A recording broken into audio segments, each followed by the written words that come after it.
Lucky Lefty Podcast, Honora Boys. We are in the building. Brought to you by Honora Whiskey, HonoraWhiskey.com. It is that premium American whiskey, HonoraWhiskey.com. And if you're going to drink, by all means, please make sure that you do it responsibly. Let's get it lit.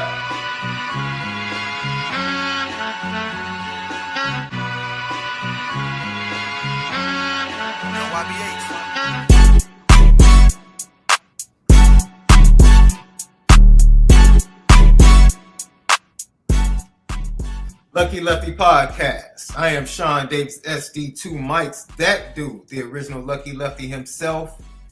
We indeed are brought to you by Honora Whiskey. You need to tap in on YouTube, subscribe, share, hit that like button. It helps with the views. And then you need to know we have Apple Podcasts, Spotify, audio edibles each and every day, courtesy of Bleav Network. And we are presented as always by FanDuel, FanDuel.com. The NBA is starting to heat up. Half the league is trying to chase a championship. The other half is trying to beat each other as they tank.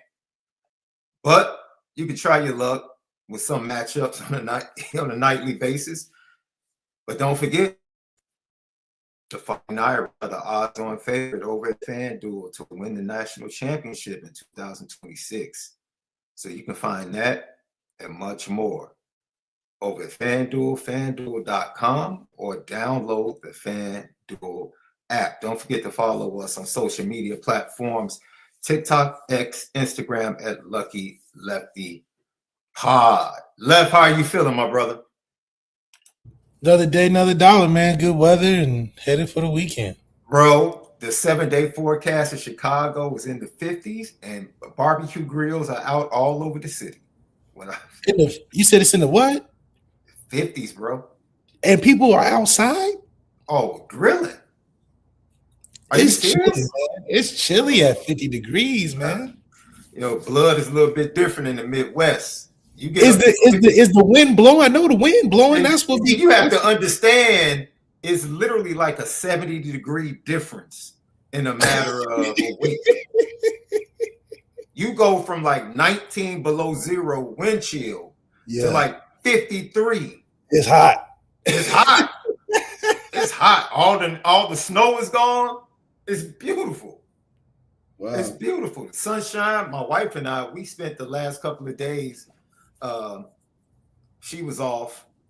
Congratulations to her, bro. She just got a new gig, promotion. So happy for her, man. The hard work that she's put in. And we celebrated in Hyde Park.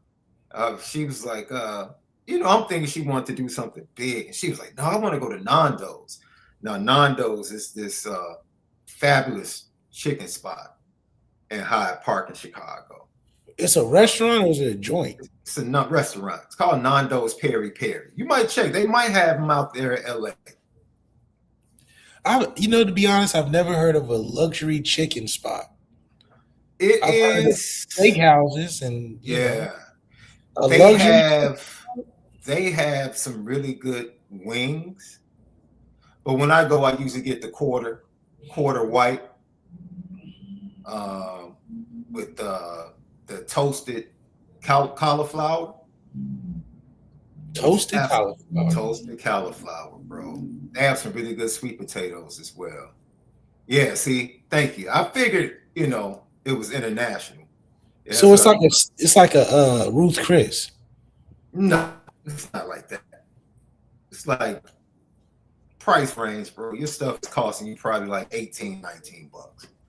Oh, okay, yeah, that's pretty decent. That's pretty decent. Yeah, that's why I said she didn't want to do anything spectacular, but that's like one of her favorite restaurants, bro. I just got a quarter white hot with the toasted cauliflower, and when I first went there, my favorite thing to get, they have a chicken breast sandwich where they put the cheese and the coleslaw in between garlic bread. And it's fantastic. It's fantastic. Wow, gotta try. Yeah, try it. I'm pretty sure they have a Nando's in LA, bro. They have it all over the world. Yeah. Shout out to NH9877 says it's delicious. Absolutely. Absolutely. So today we're going to talk about offensive line play and look at the room and what it gives us moving forward. We talked about the running backs. You talked about the production. And Left, you pretty much said that the production might dip just a little bit, but it is Notre Dame, and we still have a St. Louis running back in the room. And that usually means that it's good vibes around Notre Dame when you have a St. Louis running back in the room. Somebody like Aeneas Williams following in the footsteps of Kyron Williams, another Williams, and Jeremiah Love. So, Go ahead. I think what's so crazy is that the dip is not a negative thing. We just happen to have a superlative in an area where we've been good at for years. It's just this year is, the spike, I guess. Mm-hmm. I think we come back to, even or average, but our average is even different. I think we'll have a successful run game this year. I just think it comes in a different form because the offense, in my opinion, has to change. And it doesn't have to change drastically, but it has to change based on who we have on the team. I mean, you go to any team that gets a Jadarian and Jeremiah Love, you're going to be primarily running the football. Yeah. I mean, if you a good coach, because we've seen when we've had those two on the same team and us not go to them and what that looks like. So they just a gravity on a football team. It's like they got to be out. They got to have a football in some way. So with this year, the gravity of the offense has to fall on the quarterback. Now, the running back is going to be in the orbit. We're going to need him. And we'll need him heavily because, CJ is going to need something. And, it's not like this is his second year of running and mastering the offense. This is his first year running and mastering the offense. So there's going to be some mistakes in there just naturally. Now, because he's good, I don't think it's going to be as many. Mm-hmm. And with the schedule, I think they can be they're not going to be as heavy as it would in the playoffs so he can learn. But just the shift in focus needs to go towards the offense, passing game, and through CJ. But with the stable of guys we have, and all the signs point to it should be similar success. One, him being from St. Louis, and just the generational success we've had with that. Because remember, a lot of people don't know Ezekiel Elliott from St. Louis was high on Notre Dame and was going to come. So that just would have really solidified it. If we got Zeke, Aeneas, Jeremiah Love, Kyron Williams, we would be running back. I mean, he was interested until they wanted him to play linebacker. No, they wanted to play corner. They wanted him to play corner. Right, corner. I'm sorry. He's about as big as a linebacker his last year, but corner? Come on, man. That's changing the course of history. We put him at corner. But anyway, St. Louis has been strong for Notre Dame. So all the signs point towards we shouldn't be worried. I'm just not going to be like overly zealous and say, yeah, Aeneas is going to be way better than Jeremiah Love. And that's like, I just want him to be different. And he is different. He's a different back than Jeremiah Love. They have the same St. Louis trait of versatility. I think versatility and size are St. Louis monikers because, they're just versatile guys. And the size fools you. The size of how you feeling like, okay, these are just 3 down backs through the hole, whatever. But you start to see, okay, this same size is in a matchup problem on the outside. I'm sure, just being funny that it probably threw the Penn State guy off. Seeing Aeneas lined up that wide. He's like, he ain't getting the ball. This dude look. And he and caught it. I was, not that he wasn't able to, but it's not the body type that you're thinking, oh, he's taking me over the top. So the speed of St. Louis guys have been have been really beneficial for him, man. I think it's something about that. We went back to the well going to St. Louis, so I think Aeneas is going to be fine.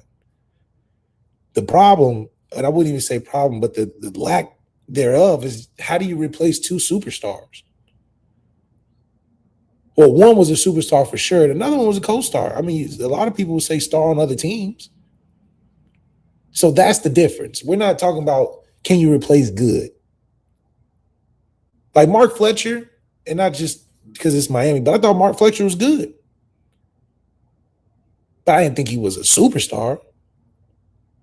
So when you're saying, oh, can they replace Mark Fletcher with a yeah, but replacing Jeremiah Love, come on now. That's like saying, can we replace a Jameis Winston at Florida State? Just the impact that he's had. Like, that's asking a lot. But I think we got something like it, something off the same tree. You know what I'm saying? It may not be, it's on the tree now. Just the backside of the tree. It's on the same, come from the same thing.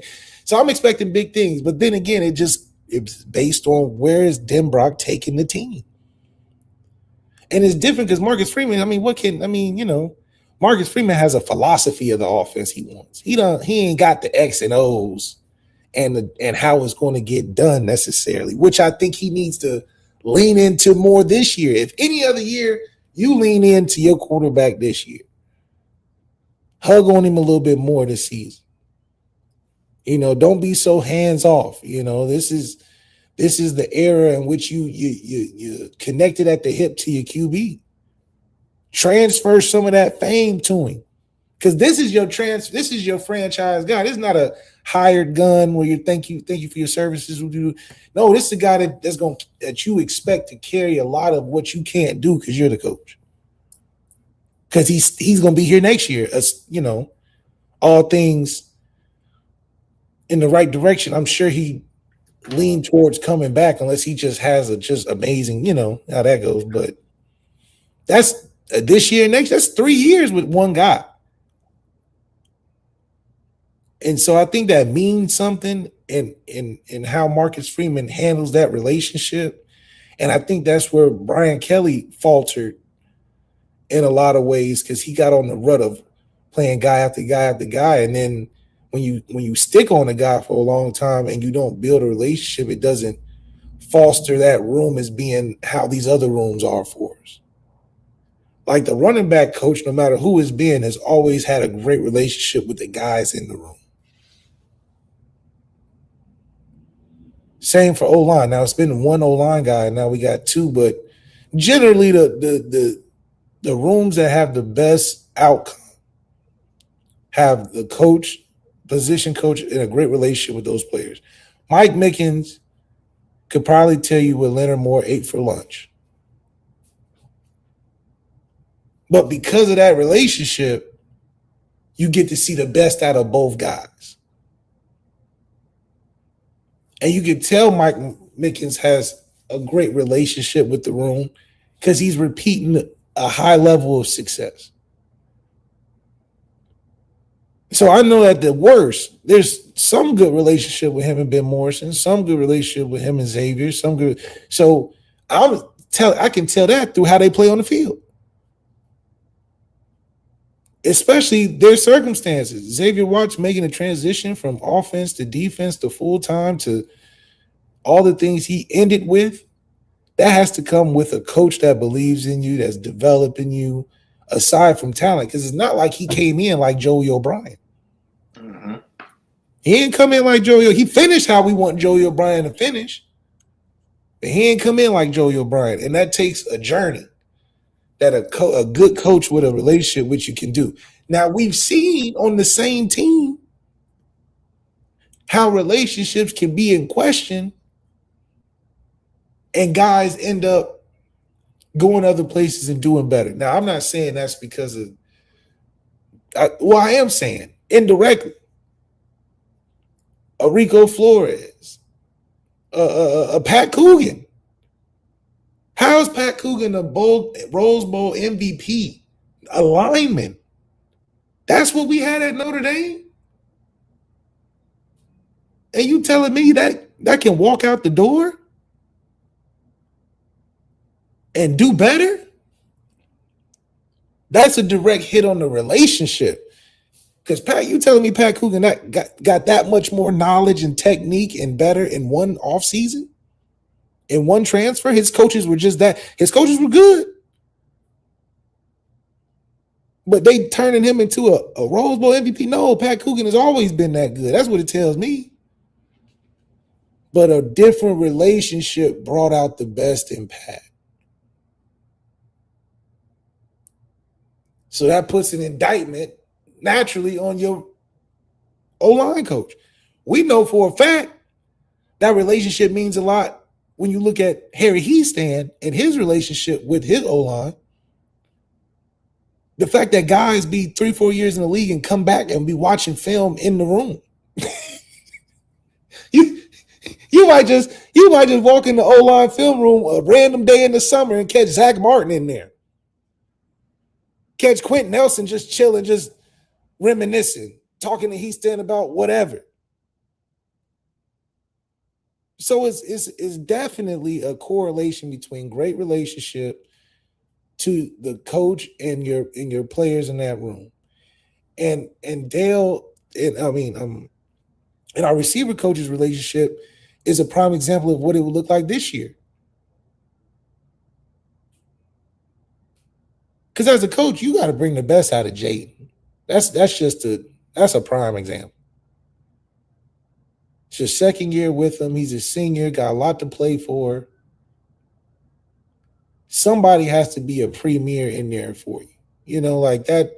You just can't be coaching a bunch of good guys. You know what I mean? And you've been there long enough. You recruited some of these guys in here. So it ain't like your room is full of transfer 1-year guys. You might have the youngest room of anybody. I mean, you and Gino, but Gino ain't got the numbers. So you and Gino have the youngest rooms.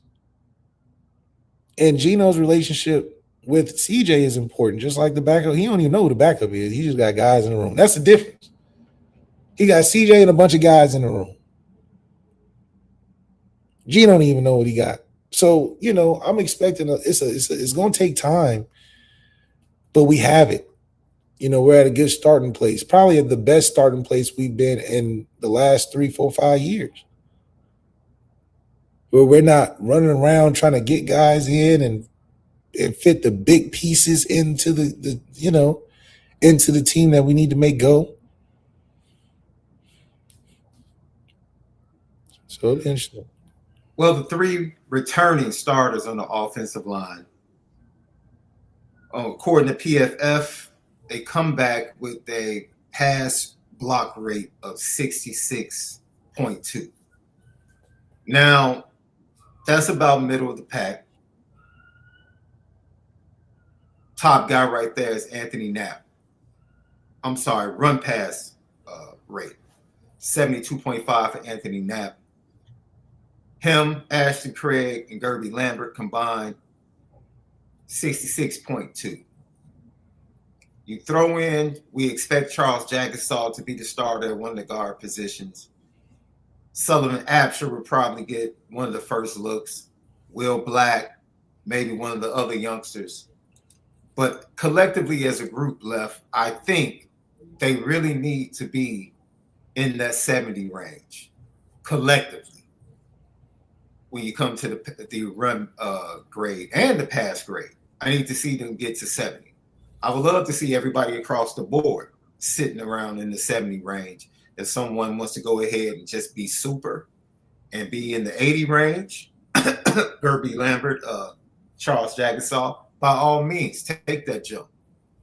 Take that jump. Even Joe Otting, as a young freshman, sat at around 63.9. So I'm not mad at Joe Otting. I thought he came in for Ashton Craig and was very serviceable during his time. Very serviceable. But this room is balanced. The room is balanced, Left. They're really balanced when you look at the depth. They have one player, Ashton Craig, that is senior eligibility, meaning this is just his last year of eligibility. After that, Left, you look at this room, it's freshman, junior, freshman, junior, freshman. sophomore, Yeah. freshman, junior, sophomore, freshman. It's like, yo, that's the theme of the team. It's crazy. And each year you keep saying, and we can agree that we're getting better. So coaching is vastly important when you have a young roster like this, because they got to believe in a guy and the guy's got to be there. But also you have guys that were very qualified, overly qualified leave. So you could just tell that these guys that were young, aspiring to be coached under these guys, that they'll be there, and then they're not there. You gotta replace it with something that can get them rolling, because these are still young guys. And in today's climate, it'll be interesting to see how the guy coming in can retain young guys. Yeah, we can recruit, but the name of the game now is retention, especially on guys that are good enough to play. You just got to figure out where and when, and it's not easy when you're coming in, You mentioned Pat Coogan, right? Guys that really never were at the forefront, not a lot of buzz, but they were just really the heart of the offensive line room. The toughness, the tenacity, right? And like you said, is it an indictment on the relationship when he went to Indiana and was able to manifest what he was able to do in the 2025 season? That's healthy debate. It's up for conversation. But I look at this room and I look at guys like a Christopher Terry, right? Yeah. I look at guys like a Styles Prescott. I look at guys like an Owen Stribick. And like, can they become those guys that are, kind of overlooked in a sense because of other names of big-time guys in recruiting? But after marinating for 2 or 3 years, they become the very core of the Notre Dame offensive line room, especially when injury hits and they have to come in and you really don't see a drop-off because, like you said, that room is locked in. They move as a herd. All of them move around campus together. They move in the city together. So the continuity in this offensive line is something that has been consistent, and I think something that keeps it good. But can it become great? Can it become great? 3 returning starters, 2 new starters will be on the offensive line. What are you going to get from those 2 new starters? It's going to be very interesting for me, Left, because I look at a canvas here for Joe Rudolph. Just a beautiful canvas. A lot of potential, A lot of potential. Young potential, veteran potential. Yeah. That hasn't been tapped into. Young potential and veteran potential. Will Black, Charles Jack, yeah, we got, there's no way that you can say, oh, Joe Rudolph needs something to help this O-line or this team be better, because he pretty much got everything, man. This comes to strictly relationship and development. Usually there's a lacking in talent, or the coach isn't that great and there's a disconnect there. All things are pointing towards what's going to be the cream of the crop. You got good talent. Your coaching is there. How do you put that together? The canvas is there just like it is for the D-line coach. I think even more for Charlie Partridge. But the canvas for both, because you can go in many different directions because the talent is there. So it's not like you got 5 and the rest are duds that gotta blossom. You got about 8 or 9 that can go. How you coach them matters, because and then how you put the variables together makes sense. It's not easy. Like, we only got 5 linemen or 4 linemen and a guy that's you can replaceable. You got 5 guys that do a good job, some guys that are coming in that you're really excited about. That if something were to happen, can they plug and play? It's so. I think overall, the biggest thing that they have to be aware of is our pass protection. These guys are going to have to pass protect more than they have last year. So that's a whole mind flip from these guys being recruited and what they've seen through the years and the coaches they've had to even Coach Rudolph switching his techniques from being run heavy to, all right, we're going to have to slide and do some more one-on-one drills. And, that's just different. It's easy when we've had average O-lines that we've complained about. They've gotten better because of the run game. Because that's the easiest thing for a lineman to do. It's easy to develop when the basis of the offense is to move forward, is to run the football. So we go from decently average to getting better because the run blocking has gotten better. That's what they're primed for. Can we get better through the season in pass protection? I mean, hell, we made it to the championship. Not necessarily need to put a strain on our pass protection. So, do we have a championship O-line that can pass protect? That's where coaching comes in. I think they got the talent. They obviously got the size. But can Charles Jagasaw, kick step 60% of the game if we need to?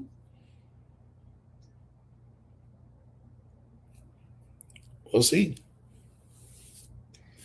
But I think that right there, as you look at it, ladies and gentlemen, when you look at the eligibility and what exists in that offensive line room, the untapped talent, Peter Jones was expected to be a big time kid coming out of high school.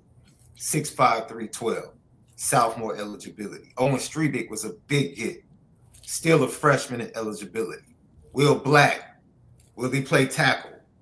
He worked in at guard last year. He still has freshman eligibility at 6'7", 316. Sullivan Absher, can he finally realize or live up to the expectations that a lot of people have for him at 6'7", 325? Notice I keep saying 6'6", 320 something, 6'7", 320 something. So you can't say this should be one of the biggest and one of the most talented offensive lines. You have a true freshman coming in left at 6'6", 329 and Tyler Merritt. What? That's crazy. That's crazy. 6'6", 329 left. So that's a behemoth, man. That's a behemoth. But the tackles for Miami wasn't that big, were they? They was about. I mean, they were big. No, but their entire offensive line was big. Are they bigger than us? I'm seeing their left tackle. They claimed he was 335. Their left tackle had to be about 350. At least 350, bro. There's no way he was 335.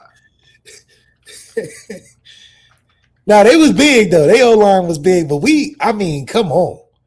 All I'm seeing is 6'7", like the kids say, on this whole offensive line roster. That's all you saw.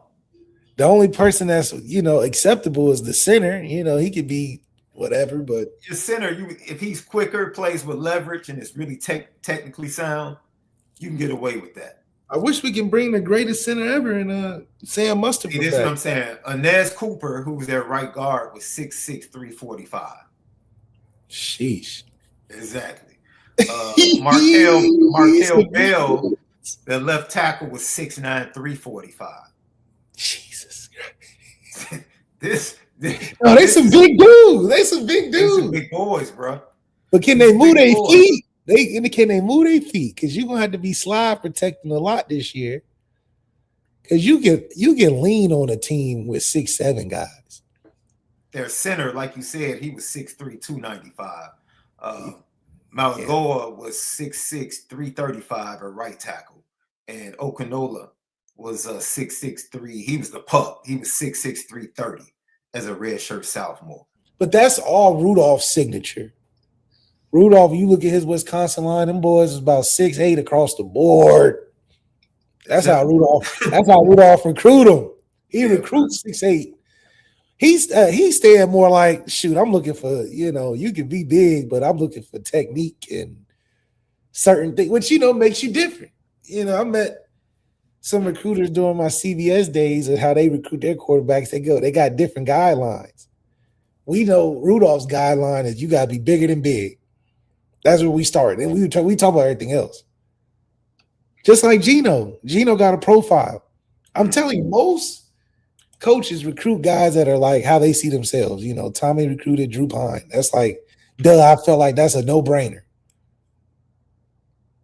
Gino recruiting guys that look like Gino. He want guys he can be eye contact with. And Gino a big dude, man.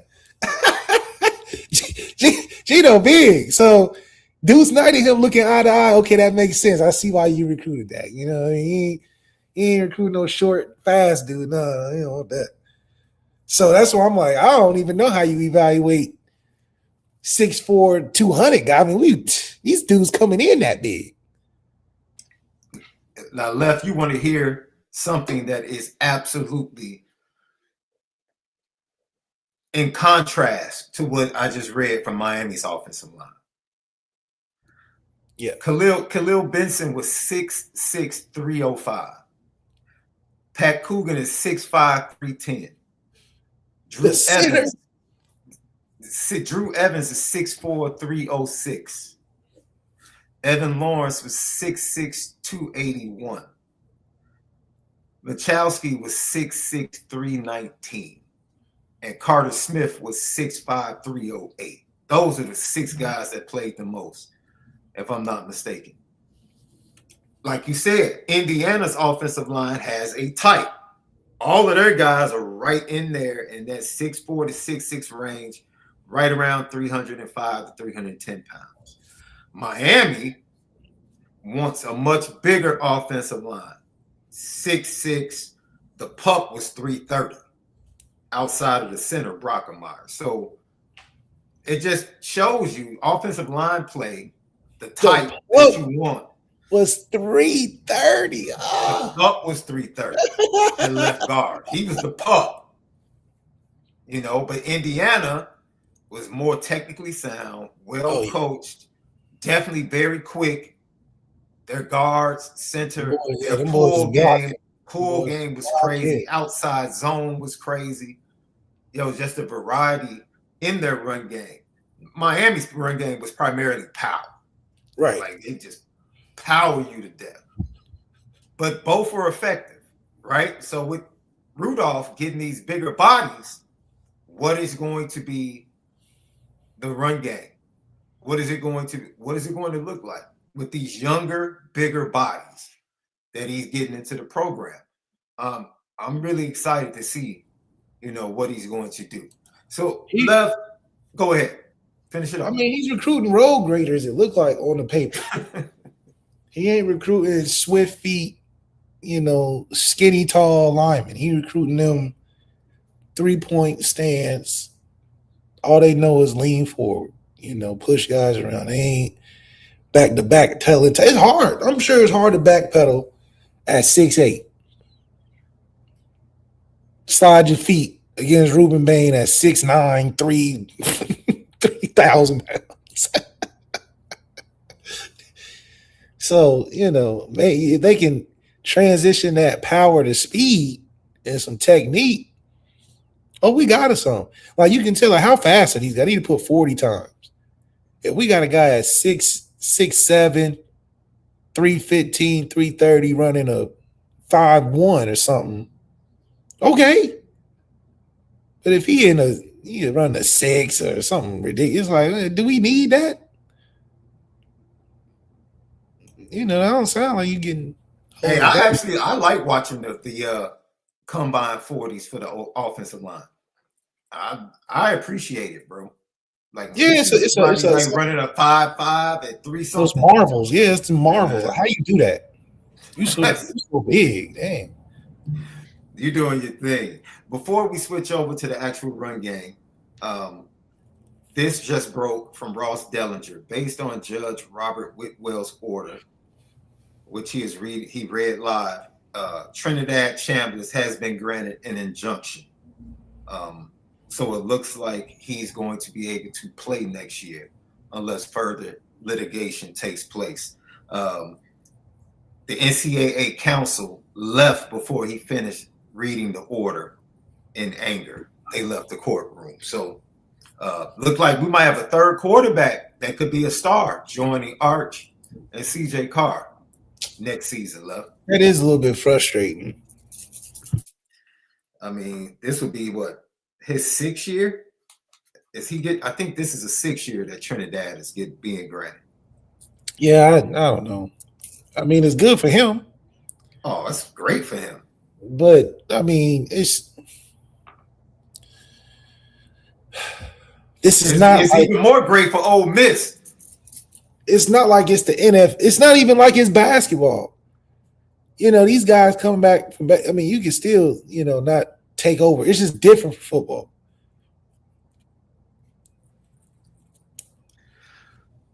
Also, earlier today, the revenue share projections came out. Revenue share is 20.5 this year. Looks to go up to 21.3. Basically, it's a soft cap. It's not a hard cap, the revenue sharing. And then when you start throwing in, I think someone put out the Texas Tech projections.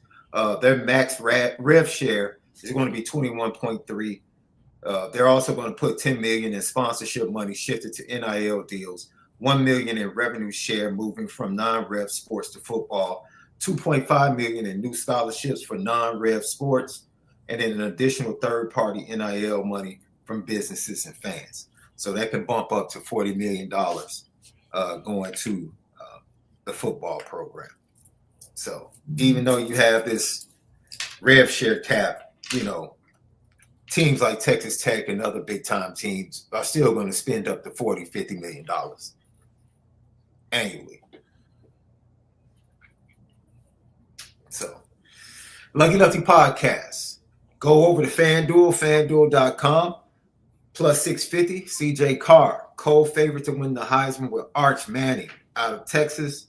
You can find that and much more over at FanDuel, FanDuel.com, or download the FanDuel app. Left, as an OC, did you have your pet plays in the run game or scheme that you like to go to as an offensive coordinator?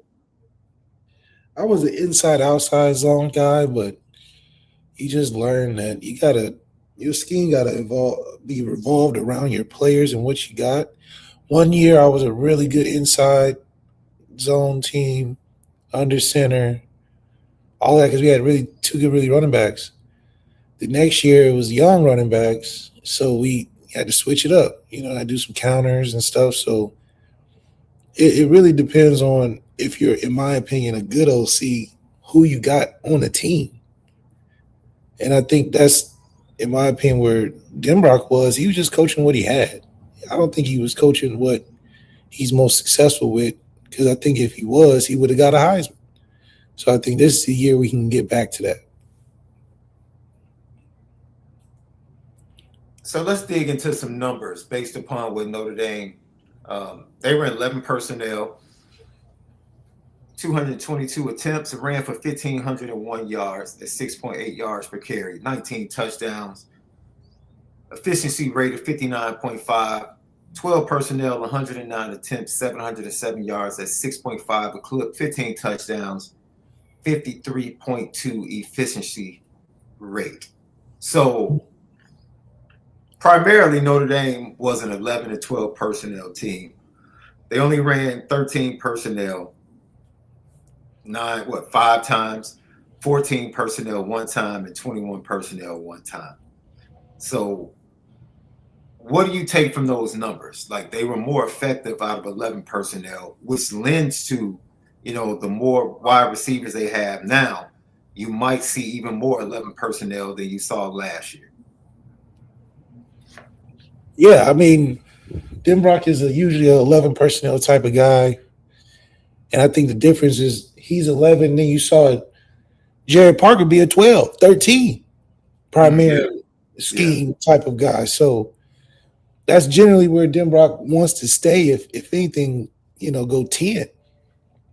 I think we have a better case for going 10 than 11 just due to the sheer numbers and expectations and comfortability for CJ. I think CJ is way better with a lighter box, having more guys spread out, which Denbrock is accustomed to, I think, more than now. He's big on tight ends. I mean, you got to see a full display of that with Riley Leonard and his use of tight ends and in the RPOs and all of that.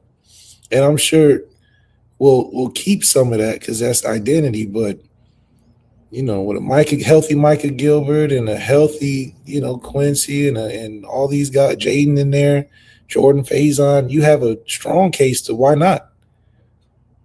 Ole Miss runs like that.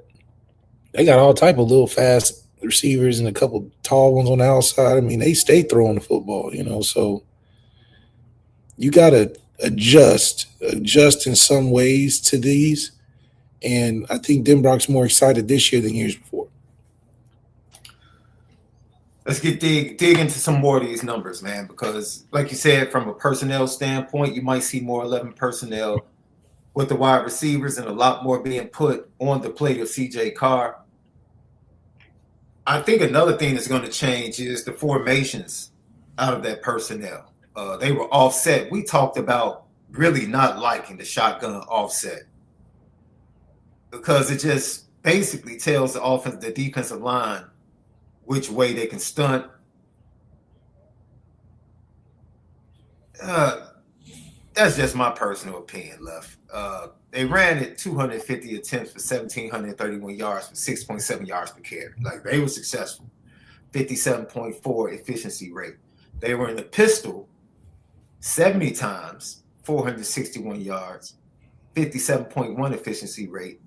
Of course, Wildcat, they were only in I formation 3 attempts last year for 2 yards. So what would you like to see more from a formation standpoint? In the single back, some under center single back. I like to see some 10 personnel. I want to see some empties, some empty sets. We got a guy like Aeneas, you can do that.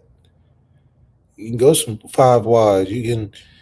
I just think that if we're going to have any sort of run game, especially where CJ's in control, we should do it from under center, which requires a single back in some way.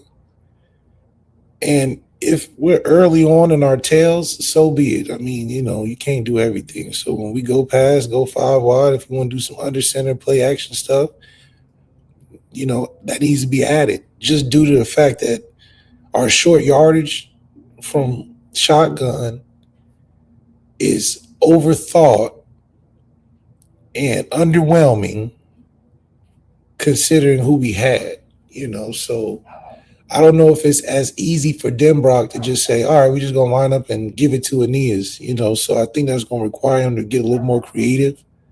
Not saying Aeneas couldn't do that, but we couldn't live that way doing it with Jeremiah Love Engineering. So, I mean, I hope he's better in that area, but I ain't, let's not, what they say, bang our head against the wall for no reason. We got ample amount of people, man. CJ's smart enough. I just don't want to see him running around on 3rd and short. That's crazy to me. Your best plays are on 3rd down. So you telling me our best plays is CJ trying to make a play 20 yards away from the line of scrimmage is just, or passing on. That's the other thing. We wasn't fooling nobody.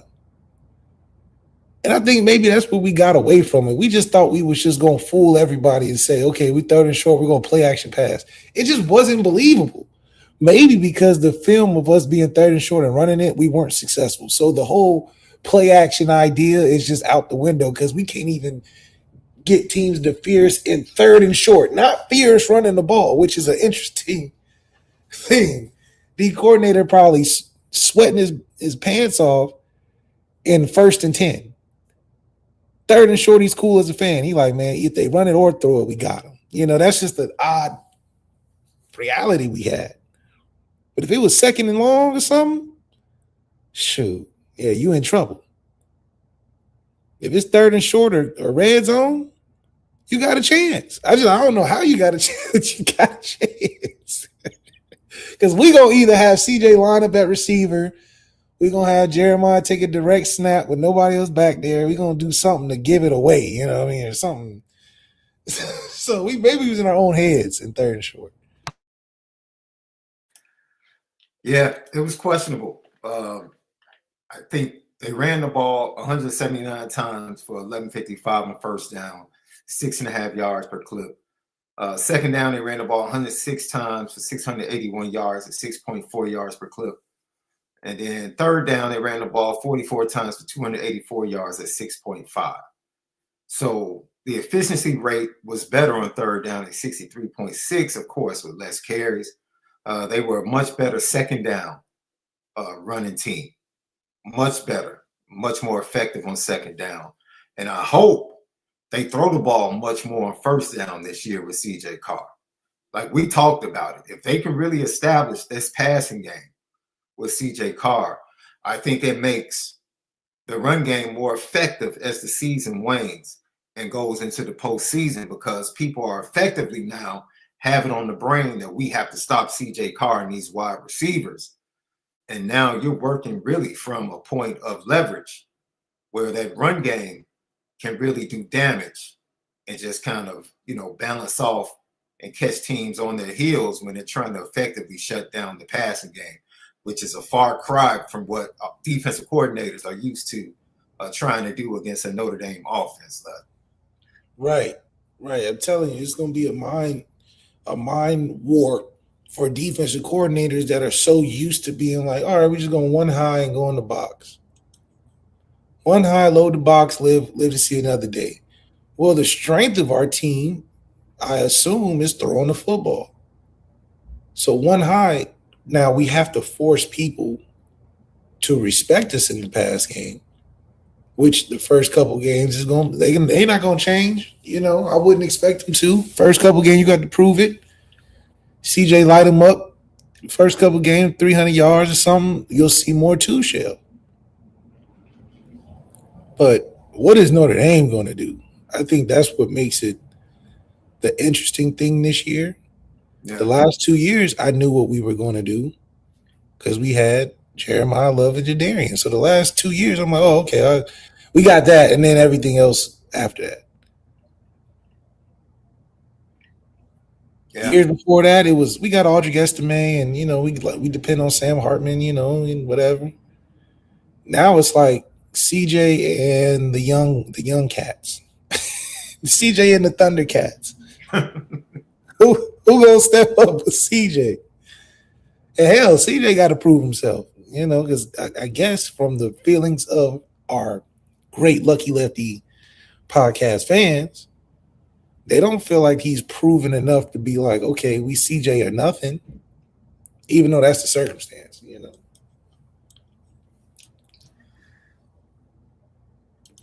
All right, let's talk about run plays, the calls. What did Notre Dame run last year? Well, they ran mid-zone 133 times for 971 yards at 7.3 yards per clip. Efficiency rating of 57.9. They ran duo, ISO zone, 89 attempts, 530 yards, 6 yards per clip, 62.9 efficiency. They ran counter 37 times, 223 yards, 6 yards per clip. That wasn't as efficient at 48.6. They ran outside zone 30 times for 266 yards, 8.9 yards per clip, efficiency rate of 63.3. They ran tight zone 19 for 125, 6.6, 42.1 efficiency. They ran 10 wraps and pulls for 35 yards. Weren't too good at that. 20% efficiency. They ran 7 draws for 42 yards, 6 yards per clip, 71.4 efficiency. Sweep toss, they ran it 4 times for 17 yards. Quarterback sneak, of course, they ran it twice. And then they ran power 6 times for 10 yards. They weren't a good power team last year, love. You could just tell that by when they got 3rd and short, 4th and short, that they just couldn't depend on power football, which goes to I posted the video of me saying, when was the last time Notre Dame was dominant, had a dominant offensive line versus elite teams, good teams and bad teams, like nothing changed week to week. And people were so upset talking about they ran for 2,000 yards. And I'm like, ladies and gentlemen, you're missing my point. You're missing my point. Because the performance versus Navy to the performance versus Miami, like that's too big of a gap. You can't have a gap that big. In the same season, no. No, you cannot. I understand the gap being there because of the level of competition, but you can't have the gap be that massive. You can't. Because you can't determine whether you're good or not. Or you just play into your competition. And I think, like you said, dominance is a consistent thing. So, if anything, I think getting better means, I always believe that if you can be better week 12 than week 1, that's what really matters. It's hard for me to say the final product of the team needs to be in week 1 or 2. That's what my whole basis of being so upset over the playoff committee thing is, that I thought you decided by the team's journey.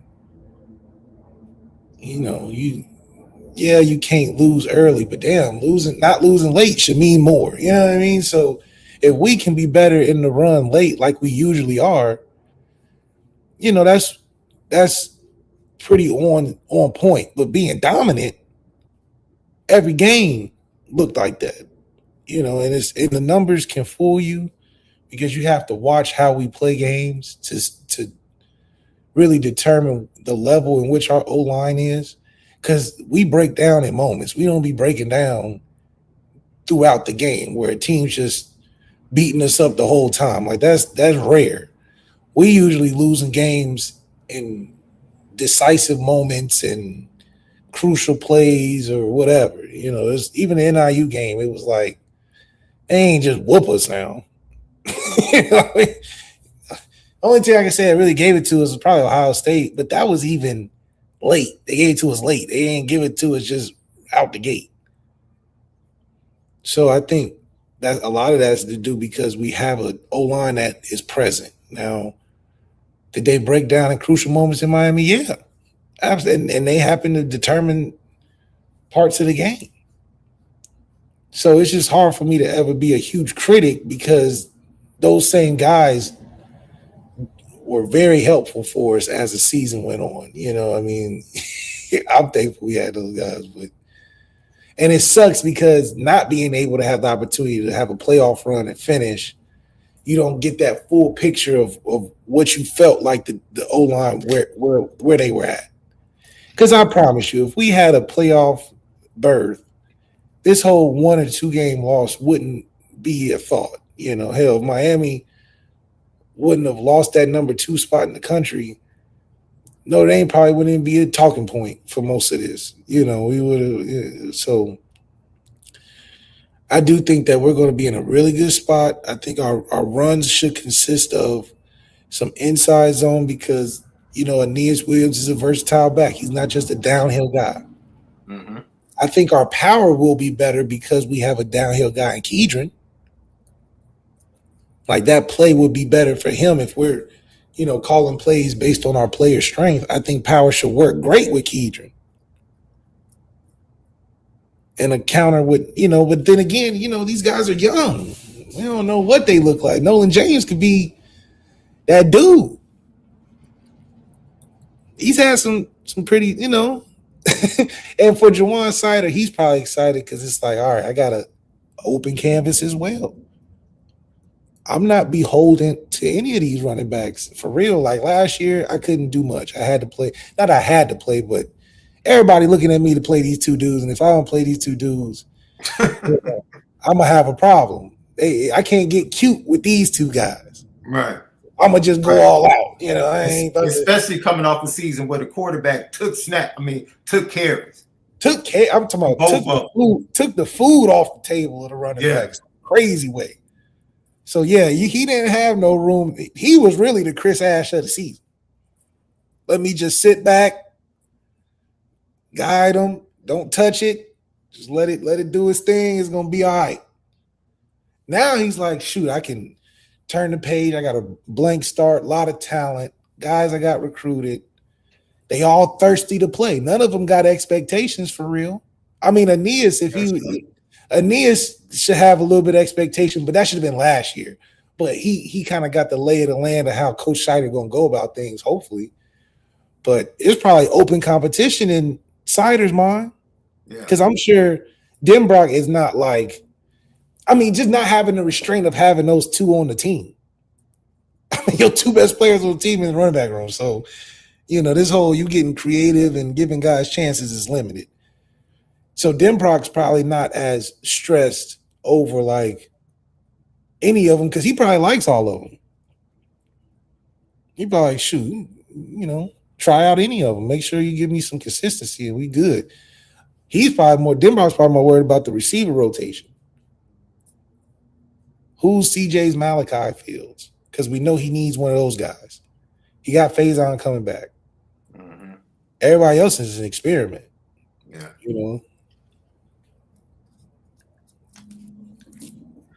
That's a great point, Lev. So when you look at this, I want to give you these numbers. So everybody's like, well, they ran for 2,000 yards last year. They ran for 2,000 the year before. Okay. Let me give you these numbers. Lev, you ready to squirm a little bit? Okay. This is going to make you squirm as a quarterback and as an OC and a coach. In the scoring zone, Notre Dame ran the ball 55 times for 113 yards for 2.1 yards per carry. Efficiency rate of 56.4. Goal to goal inside the 5-yard line. 26 attempts, 18 yards, 0.7 yards per carry. 53.8 efficiency. Third and short, 24 carries, 127 yards. 5.3 yards per carry. Efficiency rate of 45.8 in third and short.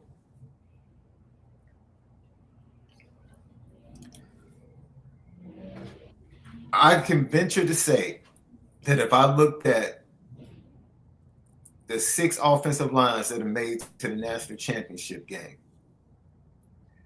they were really good in those areas that I just named. If you can't line up and get a yard when you need it consistently, and we saw that against Texas A&M, as well as they played against Texas A&M. What was the one glaring thing?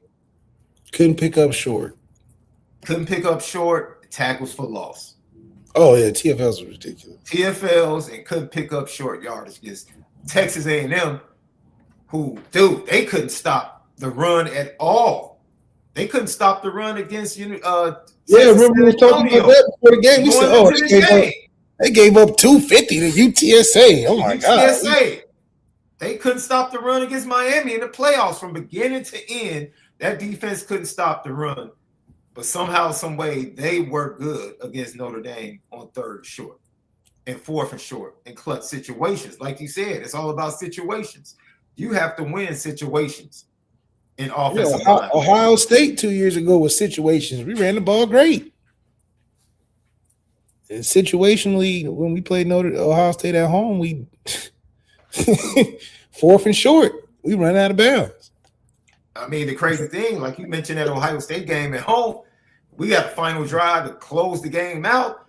and we're running it down their throat, and we take Aldridge off the field, or either he Oh comes yeah, off start the throwing field. screens. Start throwing screens. Oh my goodness. Yeah, and then it's like, okay, what are we doing?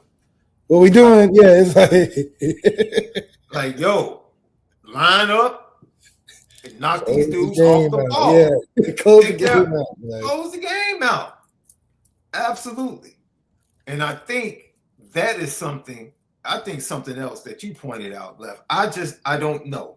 From things that I have heard and the transfers that I've seen, it is fair to question the relationship, the coach to player relationship with some of the guys in that room in the last year or two. That's fair. That's not being disparaging of anyone. It's fair. What happened with Pat Coogan? What happened that he couldn't play at that level at Notre Dame? What happened? What happened? If he was that good and had that, why couldn't he solidify a starting spot? Why? What happened? Why didn't he start in 2024 over a true freshman or a redshirt freshman at left guard who ultimately got moved out the way? Why? Yeah, it's like it's just these are fair questions. Because he went out there and showed us something else. That's the difference. It's not like was it Zeke Correll that went to NC State and became an All-American and all that. Zeke played just as good at Notre Dame. But Pat Coogan played at another level.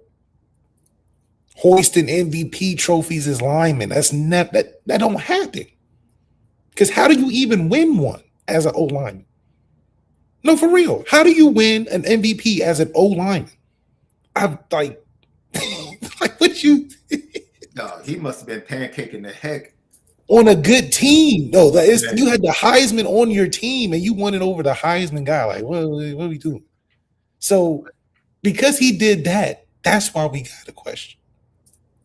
Because you can't let that walk out and you a talent evaluator aficionado.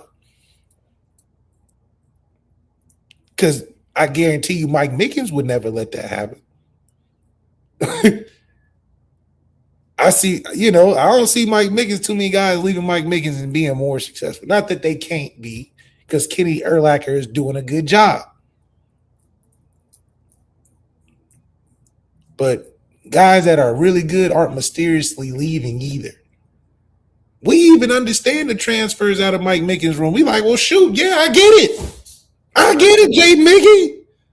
I get it, Breontae Johnson. I get it. Hell, go get your money. But Pat Coogan's like, whoa, where you going? Why are you leaving? You was just rah-rah. You know, you hyping up the guys before we go out. You the heart of the team. Right. How you going to take and leave that? What happened? Guys that do that aren't just leaving, guys. Like, you know, he like something you not because you clearly invested. If you rallying the troops, you clearly invested in that place. And you leave the next year after going to the chip, something's wrong. What you telling me, Pat? It was about money, Pat. We ain't talk you to. It couldn't be about money. No, come on, Pat. It could be about money, Pat. It had to be relational. It had to be. It had to be relational. Had to be. You know, and that's fair. That's fair to ask. Like you said, people can say what they want to say about Harry Hiestand and how they view him and his time in Notre Dame. The one thing you cannot say is not A+ is his relationship with his players. You won't find one Harry Hiestand. Maybe you'll find one. But 99.9% of the players that played under Harry Hiestand would vouch for that dude. Yeah. And I saw Aaron Taylor I saw Aaron Taylor do a film breakdown with Joe Rudolph towards the end of the year, and Aaron Taylor was still talking about Joe Moore. Still. Yeah. Like this dude would have us block against cars. Yeah, just throwing out stuff that you like, man, he really teach leverage. Like just crazy dude. Now, also, people they don't have the time to spend with players like they used to. Back in the day, that's fair. That's absolutely. So, you probably gotta get creative. Some of these long-winded 3-hour practices. You gotta remember these little hoes used to restart practice. You just can't do that now because it's just too much time constraint and people on schedules and all time. Blue used to be like, run it back. So legally, you can't even do it. So, I'm sure Joe Moore was probably like, dang, we got to restart. I got to think of something else. Let's go ahead in the parking lot. As he throws his cigarette down in between the huddle, like. And that's the other thing. We need to, and that brings up a point I was thinking about earlier today. We need to bring back hate in sports. Hate? Hate. You need to bring it back. 4-letter word. You need to bring that's back what, hate. But that's what like the Pistons and the Hornets from the other night. That was hate. Catholic versus convicts was hate. We calling you convicts, man. This is a football game. We calling you convicts. This ain't got nothing to do with football. We calling you old school, your squad, your team convicts. That's gangster.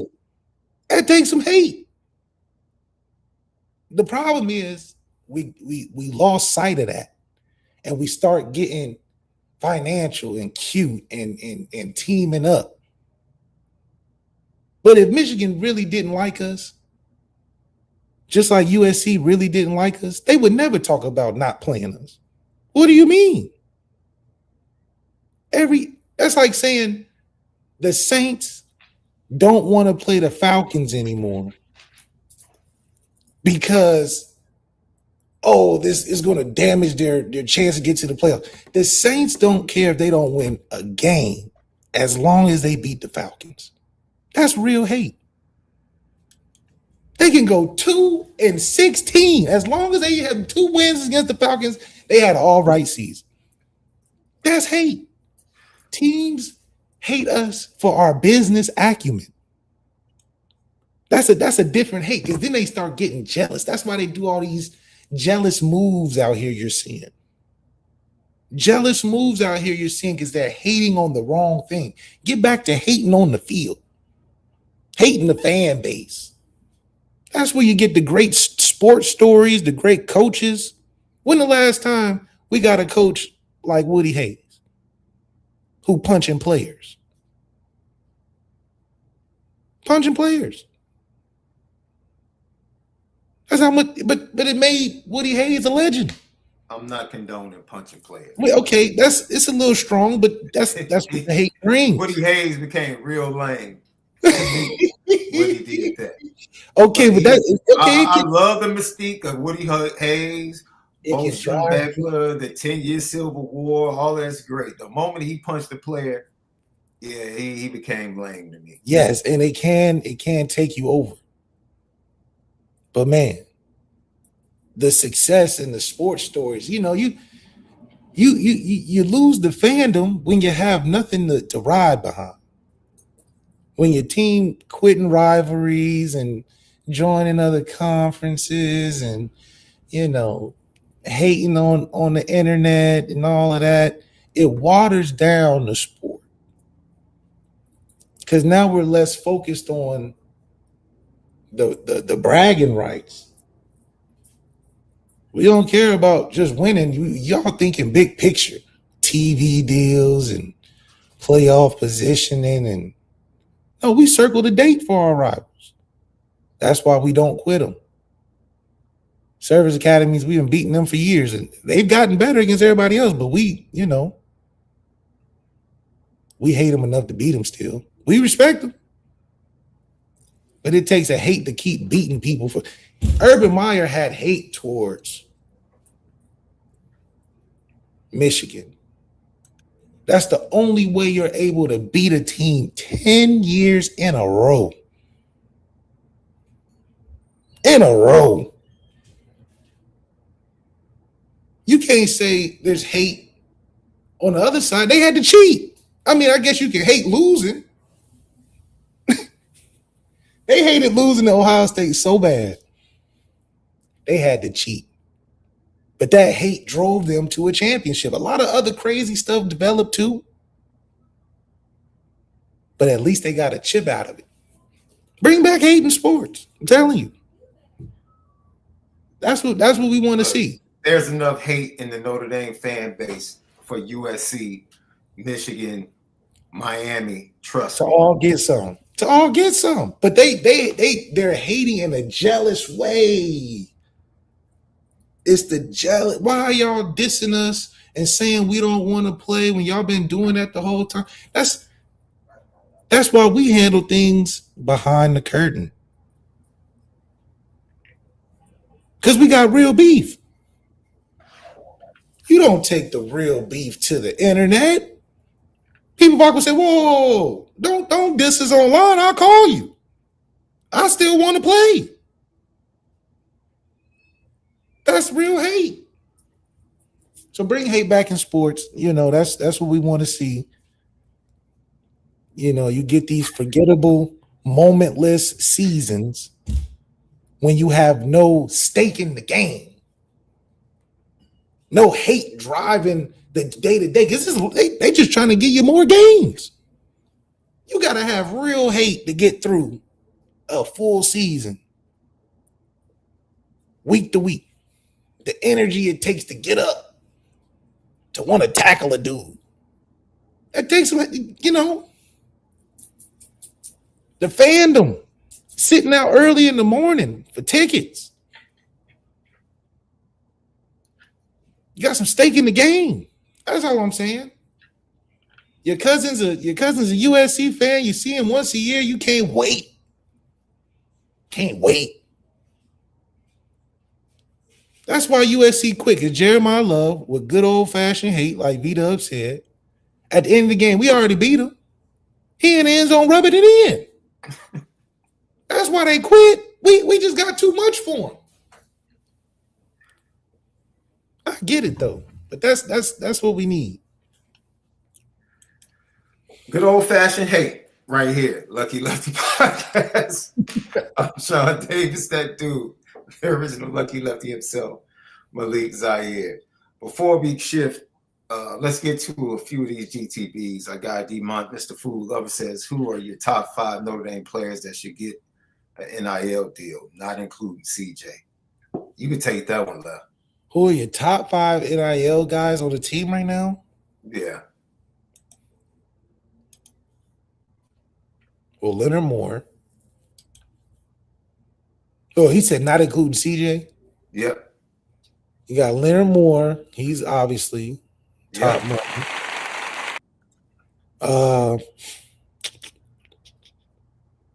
Top money? Top NIL money? Shoot.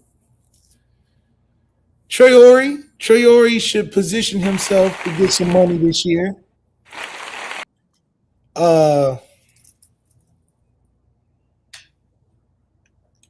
Man, I would love to see Great House become a one receiver with NIL money. I would love to see that. But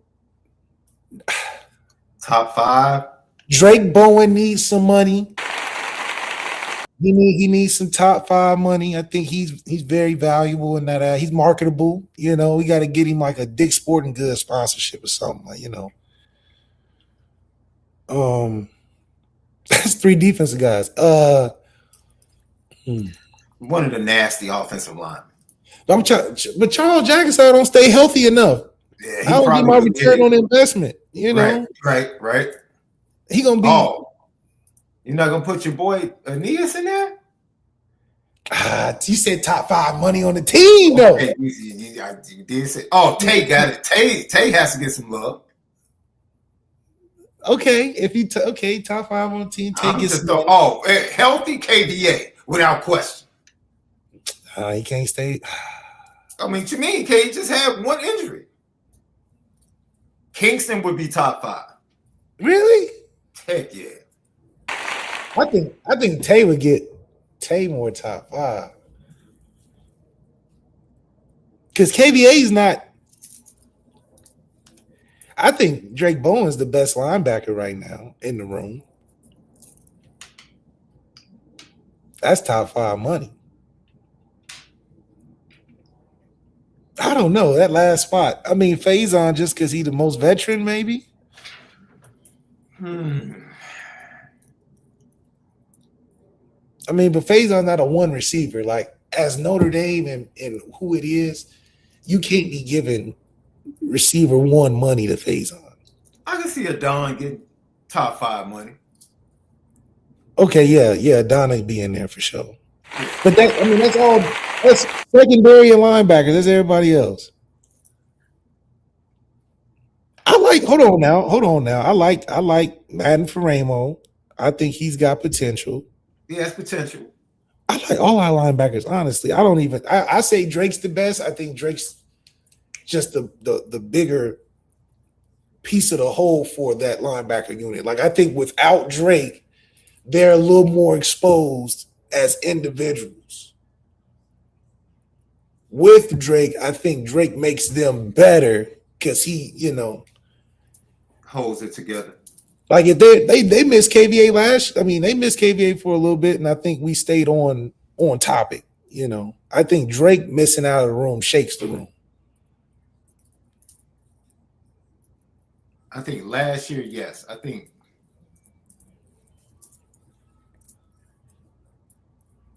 Madden can step in and be what Drake is,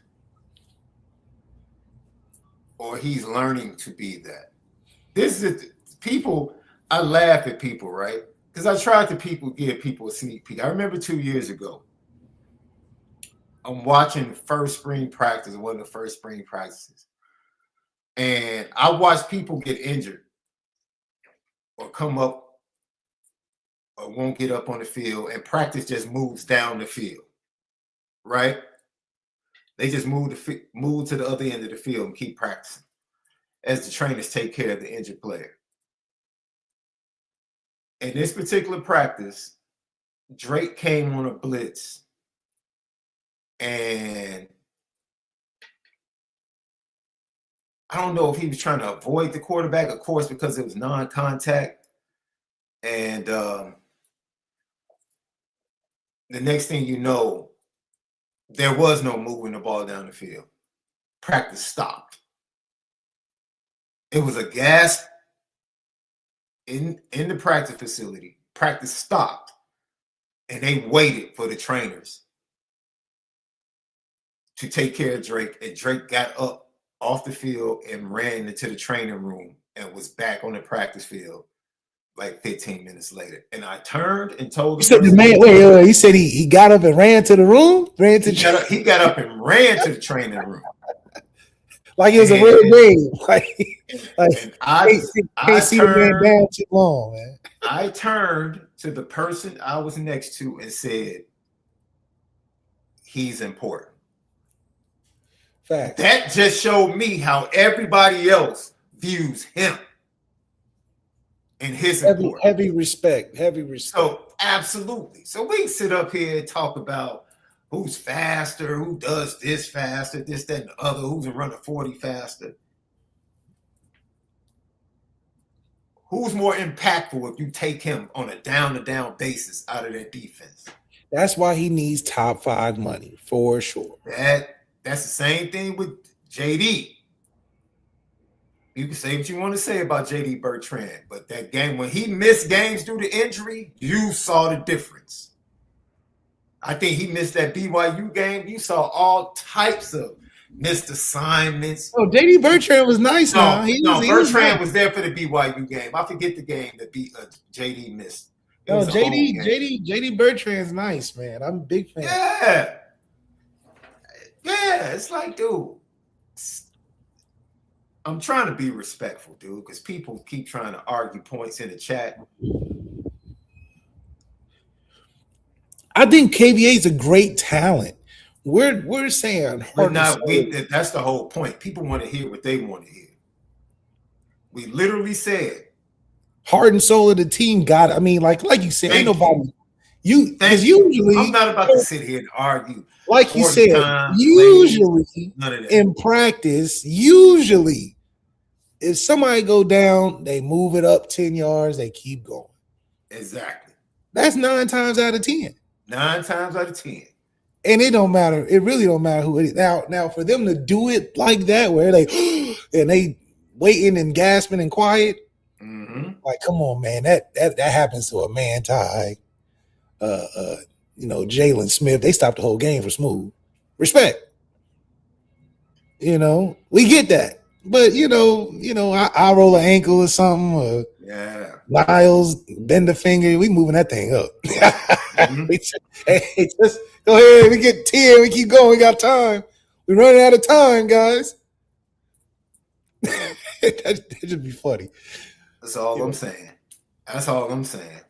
Like, no one is sitting here. Like, you remember when people 2 years ago, because Kingston is more athletic, can do more things, everybody was like, oh, Drake's going to be on the bench by half the season. And I sat here and laughed, like, okay. Because there's more to playing middle linebacker than just being able to run fast. Yeah, it's just way more. You got to, it's like Max Bullock said, it's a personality. Absolutely. It's a personality. It's on and off the field. Knowledge of the game. I go back to Al Golden. Al Golden, in the middle of Drake Bourne's freshman year, flat out said, I trust him to run the defense. He was a true freshman halfway through his freshman season. That's enough said. He's gained my trust. So when people try to, man, Notre Dame fans try to bag on Drake Bourne all the time. And I'm sitting here telling people, like, I'm telling you how they view him. And the team. Yeah. Who has the most hits, most impactful hits at linebacker? Drake. That's all I'm saying. Drake is the type of linebacker. Y'all remember the Texas A&M game? He was laying dudes out in Texas A&M game. He is not going to come off the edge with pass rush, do all this other stuff. Remember Tyler Shuck? He got Tyler Shuck. That's what Kingston does. That's his game. Drake is, I know the defense. I can control this offense. I can call out their plays. I know their plays. I can get other guys lined up. Absolutely. That's who he is. And nobody else in the linebacker room does it better than him. Nobody. That's immense value. Immense value to know the game. Immense value. And he's comfortable in his skin. He's not trying to come rush off the edge. He's not trying to be Kingston. Kingston, you can be Kingston. Do all of that stuff you can do and be great at it. He definitely doesn't. Yeah, that's what Drake makes is going to be great at what he does. He's going to do what he does, and then on top of that, he's not, like you said. I think the best thing you said about him is he gets the respect because he has the identity of who he is. That's it. He always gonna show up. Now he may lose in some mismatches. That happens. But he's gonna make the tackle, he's gonna be there, he's gonna have guys, So yeah, that's top 5 NIL money, man. I would put a Don up there though. I would put a Don shoe up there. But is a Don a star? You just asked me top 5 on Notre Dame's team. Oh, okay. If we just okay. I'm thinking star like Boubacar's not a star. Boubacar, whoa. Have you seen double-digit sacks? Wait. So he's not a star going into next year? No, not to me. I haven't seen it. Have you seen star production?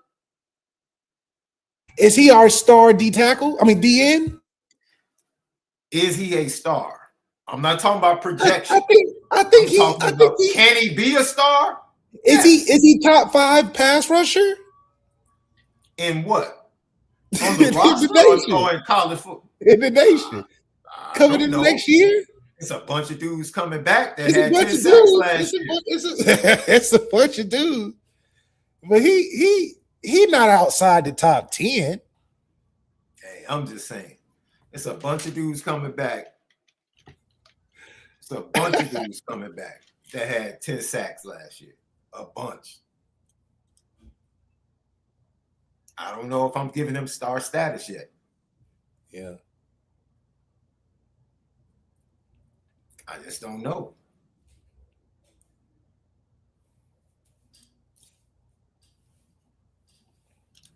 Yeah, so it'll be Tay, Don, Leonard, Drake, Traore. Yeah, I wouldn't say he's mid. No.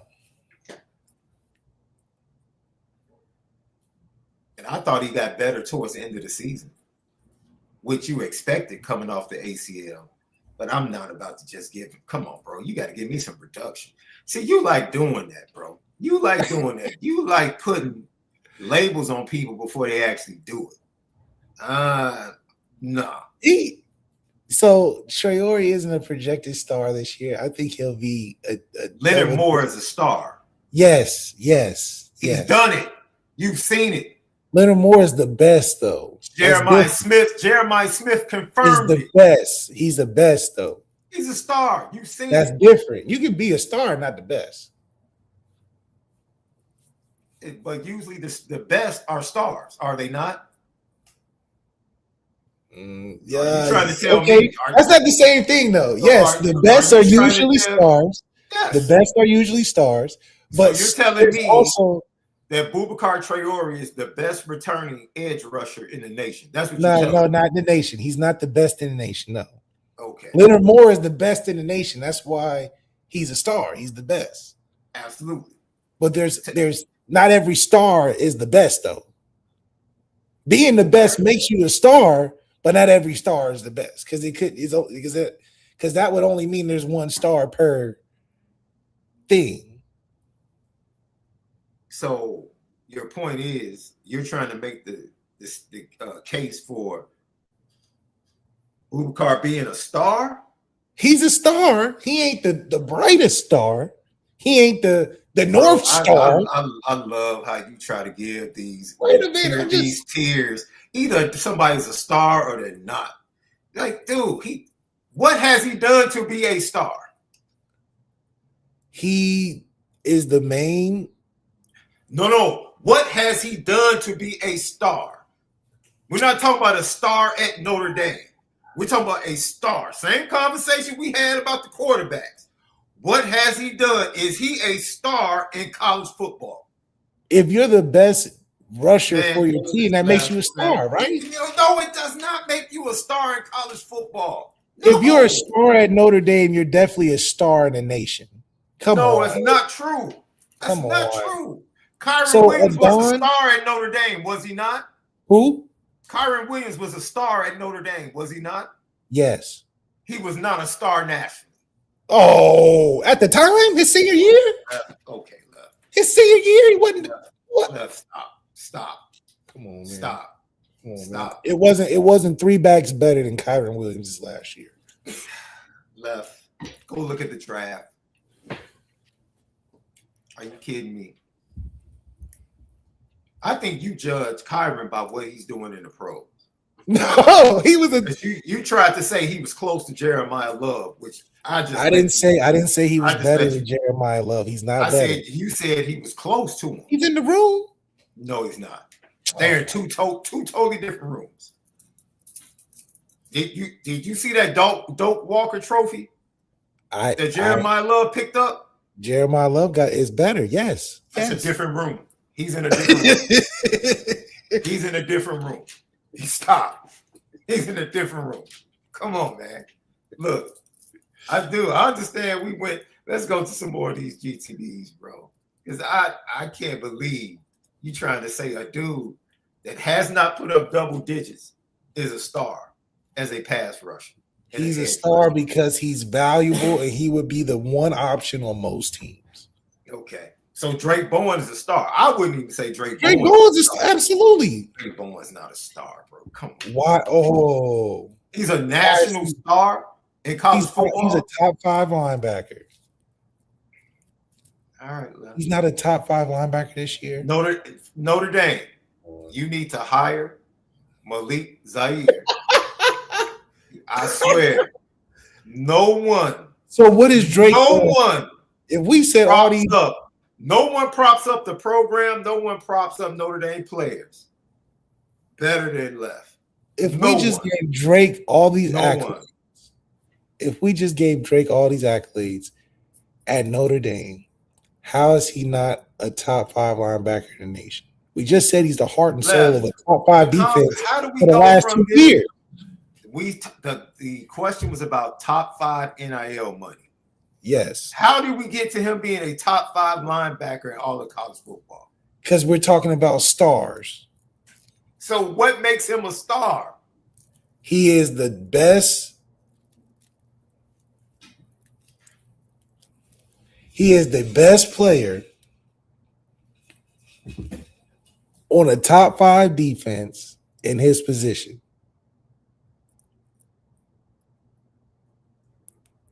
So if you can be a top player on a defense that's top 5 for 2 years in a row, how are you not a star? Didn't you just describe JD Bertrand, who was one of the best players on a top 5 defense? JD Bertrand was like. Was JD Bertrand a star? No, he was good. He was a really good player.